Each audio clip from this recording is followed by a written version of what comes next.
మీ అందరికీ నా వందనాలు. దేవునికి మహిమ కలుగునుగాక. అందరూ బాగున్నారమ్మా.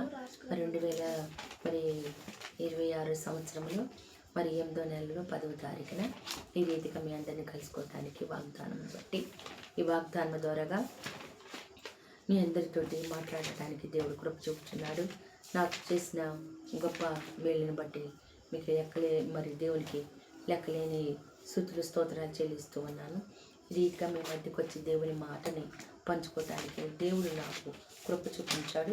చూడండి, ఇక్కడ సామెతల గ్రంథము 3వ అధ్యాయము 13వ వచనం నుంచి దేవుడు ఒక మాటతో ఒకటి వాగ్దానంతో దేవుడు మాట్లాడుతున్నాడు. ఉదయకాల సంబంధం ఈ వాగ్దానం త్వరగా మనం బలపడాలని, దీవించబడాలని, ఆశీర్వదించబడాలని దేవుని యొక్క ఉద్దేశమైనది.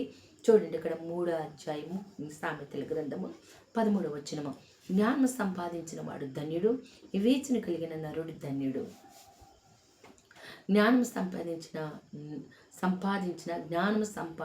వాడు ధన్యుడు, వివేచన కలిగిన నరుడు ధన్యుడు.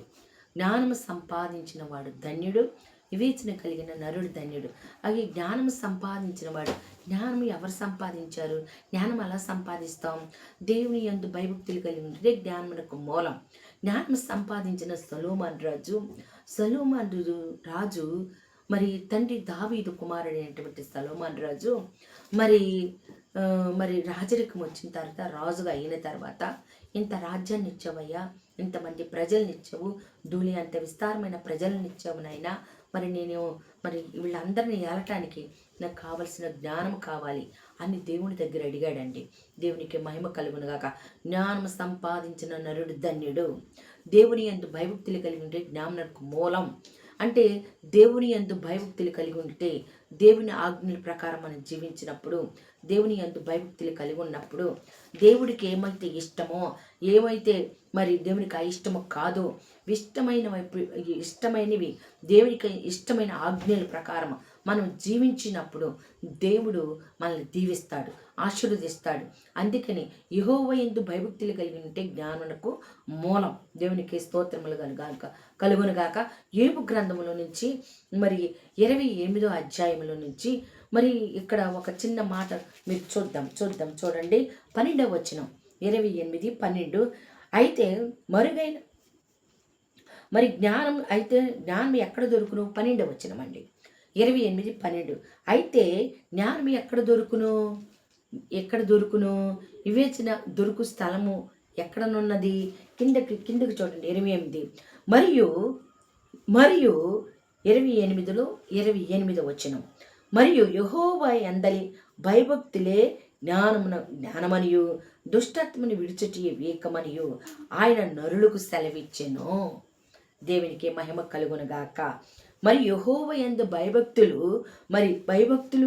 భయభక్తులే జ్ఞానమనియు దుష్టత్వని విడుచుటయే వివేకమనియు ఆయన నరులకు సెలవిచ్చెను. వివేకం అంటే చెడుతనమును విసర్జించుటే వివేచన. చెడుతనమును పెట్టుకొని మనలో వివేచన ఆత్మ రావాలంటే వివేచన ఆత్మ రాదు. నీకు వివేచన లేదా? ముందు వెనక లేకుండా నువ్వేం చేస్తున్నావు? నీకు వివేచన ఆత్మ లేదా అంటారు కదా. వివేచన ఉండాలి. వివేచన ఆత్మ లేకుండా మనం ఏమి చేయకూడదు. వివేచన ఆత్మ ఎలా వచ్చిద్ది? చెడుతనమును విసర్జించినప్పుడు మాత్రమే వివేచన ఆత్మ వచ్చిద్దండి. దేవునికి మహిమ కలుగునుగాక. జ్ఞానం ఎక్కడ దొరుకుద్ది? యెహోవా యందు భయభక్తులు కలిగి ఉంటే జ్ఞానమునకు మూలమని ఇక్కడ యోబు గ్రంథము 28వ వచనం నుంచి దేవుడు మాట్లాడుతూ ఉన్నాడు. అదేవిధంగా మనకు వివేచన గురించి మాట్లాడుకోవాల్సి వస్తే, జ్ఞానము గురించి మాట్లాడుకోవాల్సి వస్తే ఇంకొక విషయాన్ని మీకు ముందు ఉంచాలని ఇష్టపడుతున్నాను. ఇక్కడ యోహాను సువార్త 5వ అధ్యాయము. చాలా విషయాల్లో మనము ముందుండాలని ఎప్పుడైనా వేగిరి పడతామంటాం. అంటే దేవుని యందు భయభక్తులు కలిగిన వారికి జ్ఞానం ఉంటుందని, చెడుతనం విశ్రించిన వారికి వివేచన ఉంటుందని ఇప్పుడు దేవుడు మనతో మాట్లాడాడు. అదేవిధంగా 5వ అధ్యాయంలో నుంచి ఇక్కడ యెరూషలేములోనంటండి 2వ వచనం, 5వ అధ్యాయం నుంచి 2వ. యెరూషలేములో గొర్రెల ద్వారం దగ్గర ఎబ్రీ భాషలో బెతస్దా అనబడిన ఒక కోనేరు కలదు. దానికి 5 మండపముల కలవు. ఆ సమయంలో దేవదూత కోనేరులు దిగి నీళ్లు కదిలించుట కలదు. నీరు కదిలింపబడిన పిమ్మట మొదట ఎవడు దిగునో వాడు ఎట్టి వ్యాధి గలవాడైనో బాగుపడును. కనుక ఆ మంటపములో రోగులు, గుడ్డివారు, కుంటివారు, ఊచ కాళ్ళు చేతులు గలవారు గుంపులు గుంపులుగా పడి ఉండేది. అక్కడ 38 ఏండ్ల నుంచి, చూడండి ఇక్కడ 38 ఏండ్ల నుంచి వ్యాధి గల ఒకడు మనుషుడు అంటాడు. యేసు వాడు పడి ఉండుట చూచి వాడు అప్పటికే బహుకాలము నుండి ఆ స్థితిలో ఉన్నాడని ఎరిగి స్వస్థత కోరుచున్నావా అన్నాడు. దేవునికి మహిమ కలుగును గాక. ఇక్కడ కొన్ని విషయాలను దేవుడు మనకి జ్ఞాపకం చేయాలని ఇష్టపడుతున్నాడు. మరి ఇక్కడ చూడు, ఒక రాయబడి ఉంది కదా, మరి ఆ కోనేట్లు ఆయా సమయములకు దేవదూత కోనేటిలో దిగి, ఆయా సమయములకు దేవదూత కోనేటిలో దిగి నీళ్లు కదిలించుట కలదు. చూడండి, నీళ్లు కదిలింపబడిన వెమ్మట మొదట ఎవడు దిగునో ఆయా సమయాలలో, ఇక్కడ రాయబడి ఉంది కదా, ఆయా సమయములకు దేవదూత కోనేటిలో దిగి. ఏ సమయము? ఆయా సమయాలలో. ఇప్పుడు కనిపెట్టుకొని ఉండాలి. జ్ఞానం కలిగిన వాడు ఎలా ఉంటాడు? కనిపెట్టుకొని ఉంటాడు. వివేచన కలిగిన ఉండేవాడు ఏం జరగబోతుందని వాడు వివేచిస్తాడు. చెడుతనం లేకపోతే వివేచిస్తాడు. జ్ఞానం ఉంటే మరి కాచుకొని కూర్చుంటాడు. దేవుని యందు భయభక్తులు కలిగి ఉంటే జ్ఞానము. ఆయా సమయంలో ఆ దేవతతో నీళ్లు కదిలించినప్పుడు అనేక మంది అక్కడ మరి దిగుతున్నారు, వెళ్ళిపోతున్నారు, దిగుతున్నారు, వెళ్ళిపోతున్నారు. కానీ 38 సంవత్సరాలు బట్టి వాడు అక్కడే ఉన్నాడు. కానీ అదేమంటే ఇక్కడ చూడండి, ఒక మాట అంటున్నాడు కదా, 38 ఏండ్లగా, మరి 38 ఏండ్ల నుండి వ్యాధి గల ఒక మనుషుడు ఉండేని. యేసు వాడు పడి ఉండుట చూచి వాడు అప్పటికి బహుకాలము నుండి ఆ స్థితిలో ఉన్నాడని ఎరిగి స్వస్థపడగోరుచున్నావా? దేవునికి మహిమ కలుగును గాక. రోగి స్వస్థత పడాలనే కోరుకుంటాడు. కానీ ఇక్కడ మనం బాగా గమనించాలండి. 38 సంవత్సరాలు బట్టి, ఆయా సమయాలు బట్టి నువ్వు ఇక్కడే పడి ఉంటున్నావు కదా. 38 సంవత్సరాలు బట్టి మరి ఆ దేవదూత ఆయా సమయాల్లో వస్తుంది, నీళ్లు కదిలిస్తుంది, దిగుతున్నారు. నీ ముందు ఎంతోమంది వచ్చారు, వెళ్ళిపోయారు. కానీ నువ్వు అసలు స్వస్థత పడాలనుకుంటున్నావా? అసలు నీ రోగం తగ్గించుకోవాలని ఆశ ఉందా? అసలు నీకు మేలు చూడాలని, మేలు కలిగి మరి నేను వెళ్ళి మామూలుగా బ్రతకాలని నీకు ఆశ ఉందా అని చూచి చూచి చూచి చూచి ప్రభువారు వచ్చారు. దేవునికి మహిమ కలుగును గాక. దేవుడండి జీవ కలిగిన దేవుడు. ఆయన నమ్మదగిన వాడు, ఆయన జాలి కలిగిన వాడు, సమాధానం కలిగిన వాడు, ప్రేమ కలిగిన వాడు, ఆయన కరుణామయుడు, కృపామయుడు, కృపాసత్య సంపూర్ణుడు. ఆయన మరి నిజంగా 38 సంవత్సరాలు సంవత్సరాలు బట్టి పడి ఉన్న వాడి దగ్గరికి నీ స్వస్థత అసలు పొందగోరుచున్నావా అని అడిగాడు. దేవునికి మహిమ కలుగును గాక. చూడండి, ఇక్కడ మరి బహుకాలము నుండి స్థితిలో ఉన్నాడు ఎరిగి స్వస్థపడి కోరుచున్నావా అని వాడిని అడగ్గా, అయ్యా, నీళ్లు కదిలింపబడినప్పుడు నన్ను కోనేటిలోకి దించుటకు నాకు ఎవడనూ లేడు గనుక నేను వచ్చినంతలో మరి ఒక్కడు నాకంటే ముందుగా దిగునని ఆయనకు ఉత్తరం ఇచ్చెను. దేవునికి మహిమ కలుగును గాక. రోజు కతి జరిగి జరిగి జరిగి జరిగి వెళ్ళినా ఆ కోనేటి అంచు కాడికి వెళ్ళిపోయేవాడు.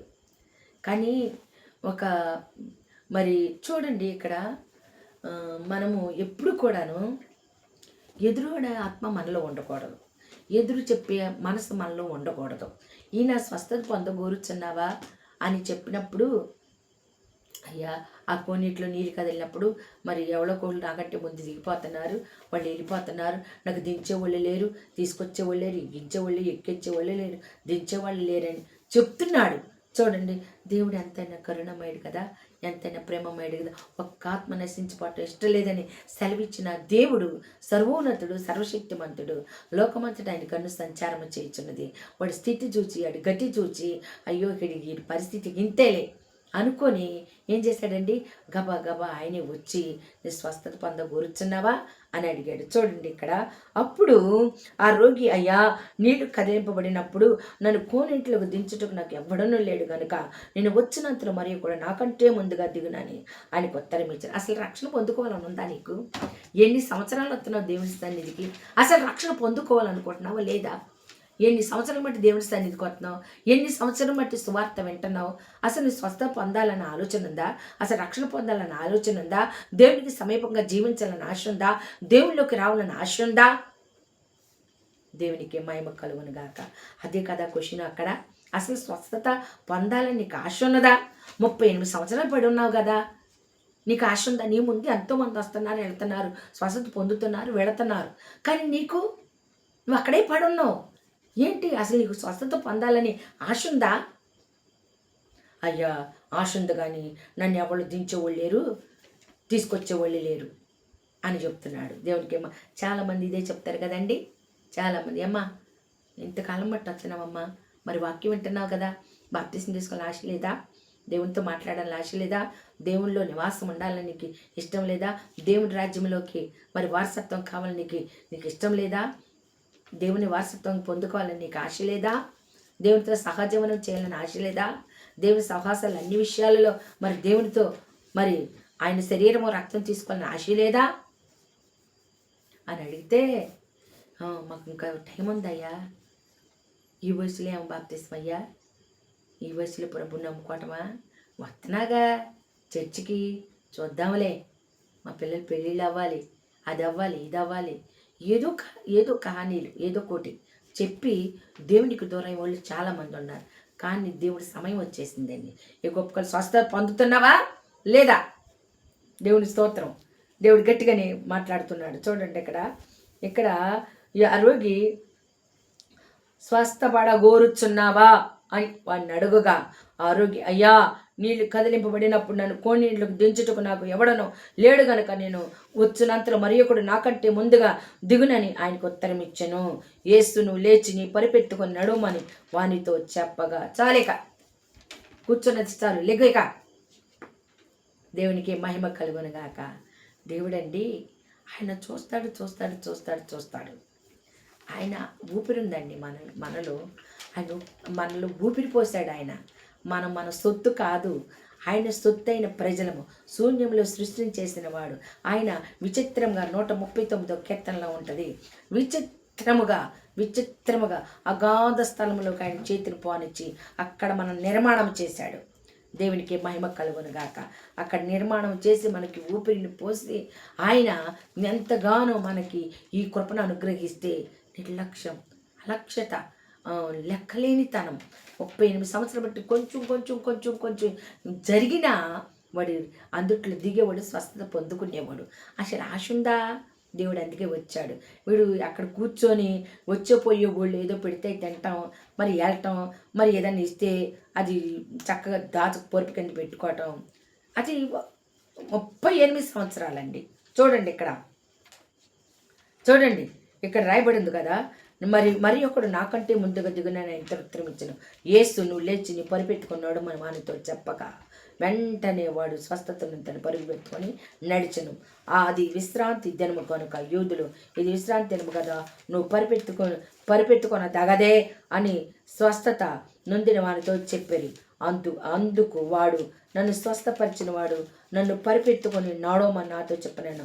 వారు నువ్వు పరిగెత్తుకొని నడవమని నీతో చెప్పిన వాడెవడనే వారిని అడిగిరి. ఆయన ఎవడో స్వస్థత అందిన వారికే తెలియదు.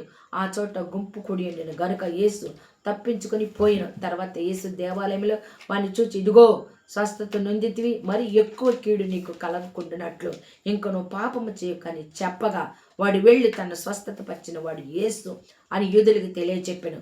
ఈ కార్యములు విశ్రాంతి దినం చేసినందుకు యూదులు యేసుని హింసించిరి. దేవునికి మహిమ కలుగునుగాక.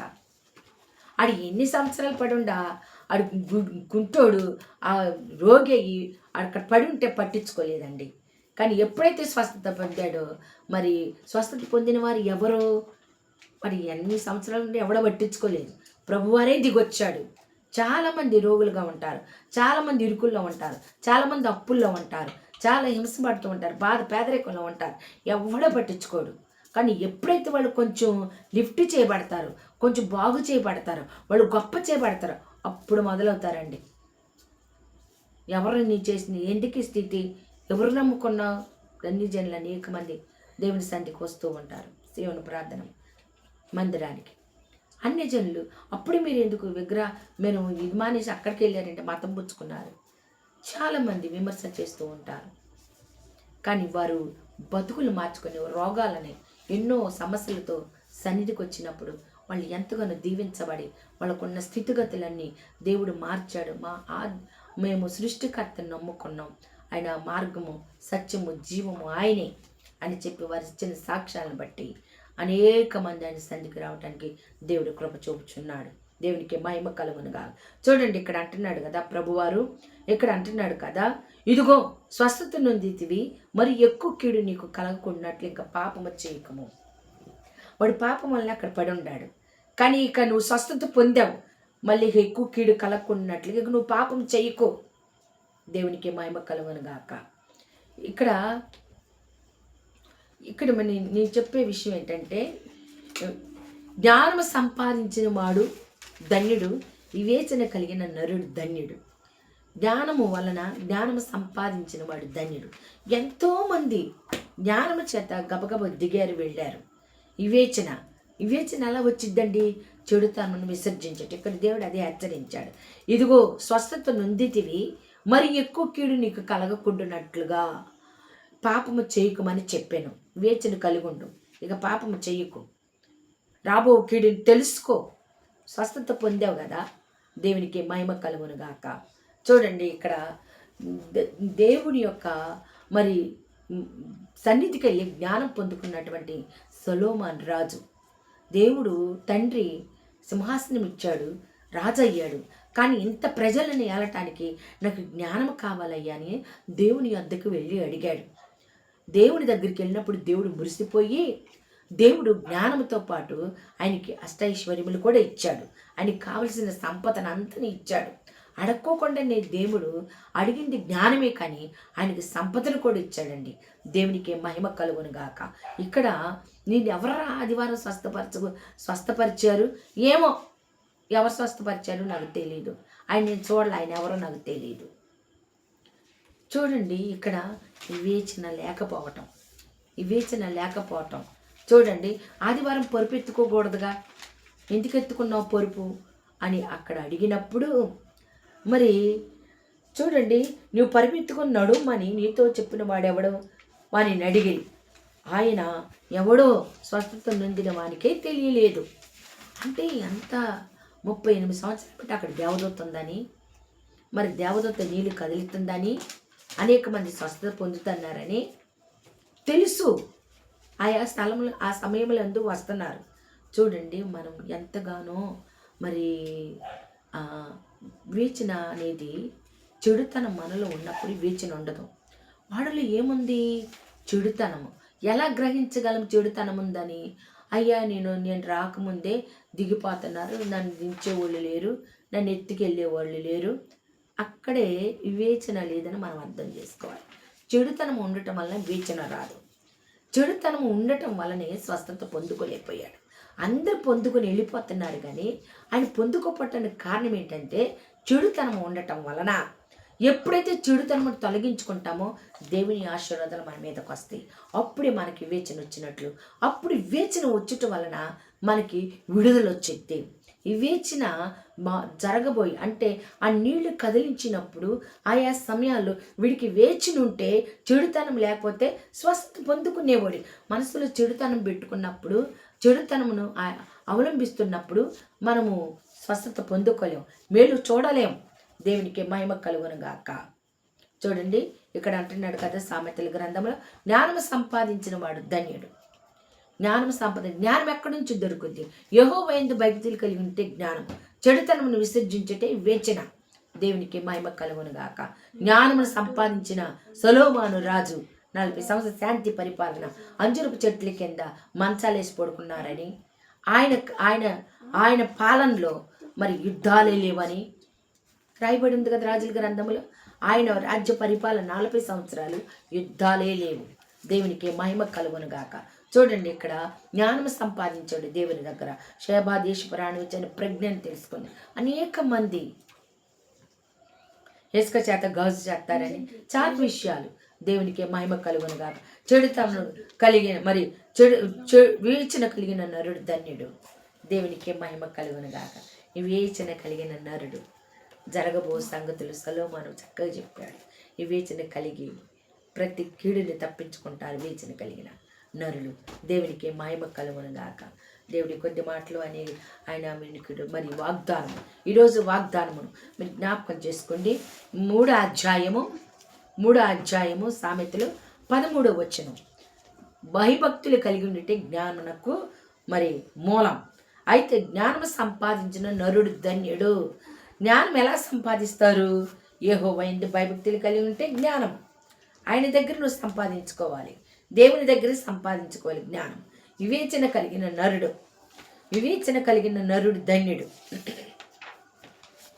రాబో కీడుని తప్పించుకుంటాడు వివేచన కలిగిన వాడు. రాబో కీడుని తప్పించుకుంటాడు. ఎలా తప్పించుకుంటాడు? రాబో కీడుని తప్పించుకోవాలంటే నీకు వివేచన ఉండాలి.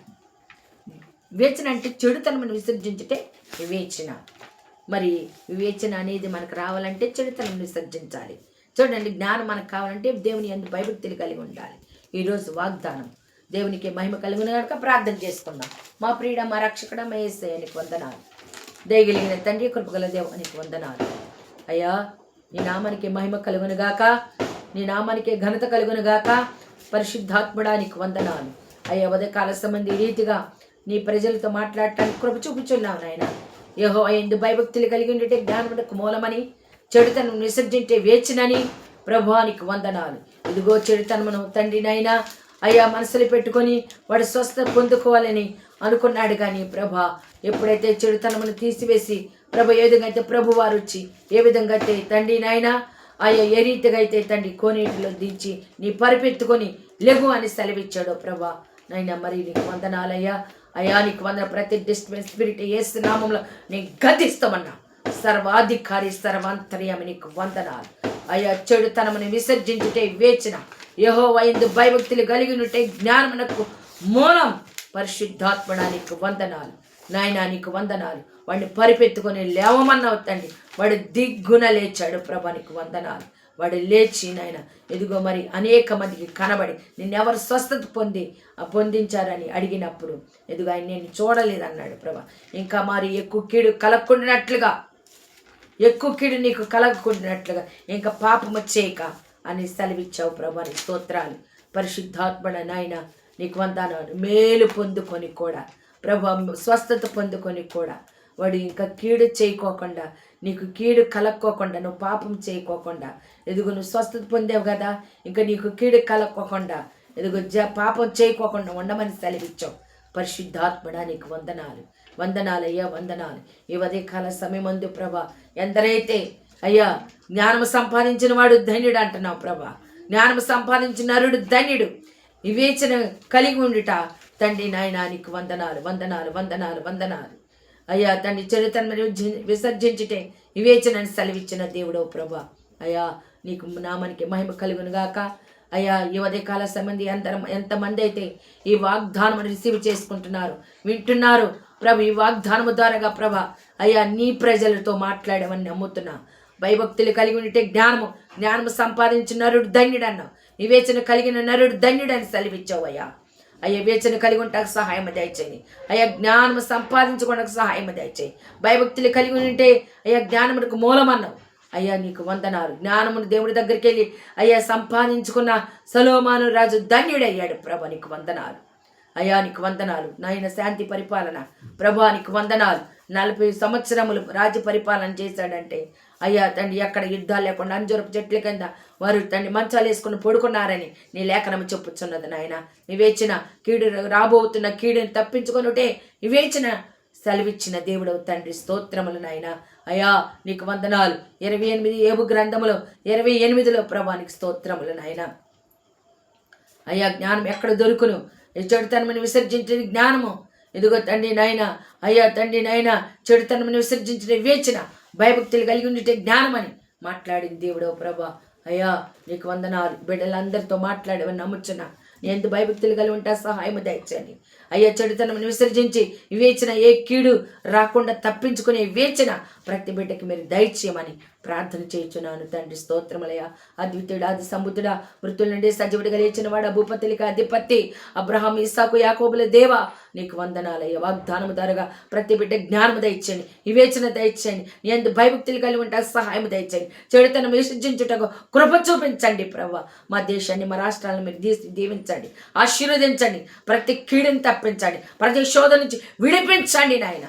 అయ్యా నీకు వందనాలు వందనాలు వందనాలు. రెండు తలుపుల మధ్య తడబడే ప్రజలను ఏ విధంగా అయితే ప్రభ నాయన యెహోవా దేవుడు అని తండ్రి నాయన ఏ విధంగా అయితే ప్రభా ప్రజలను అయ్యా ఏలియా దేవుడే దేవుడు, అయ్యా యెహోవాయే దేవుడు అని తండ్రి నాయన మాట్లాడే దేవుడు అవనైనా ఎవరి చెడుతనం విసర్జించారయ్యా. రెండు తలుపుల మధ్య తడబడి నాయన తొలగించుకొని ప్రభ వివేచన కలిగి ప్రభ నేను వెంబడించారయ్యా, నేను నమ్మారు ప్రభ, నేను స్తుతించారయ్యా, నేను గణపరిచారు నాయన.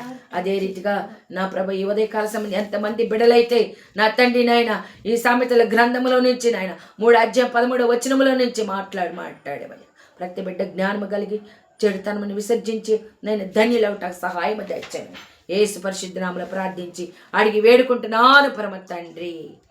ఆమేన్ ఆమేన్ ఆమేన్. మీ అందరికీ నమస్కారం.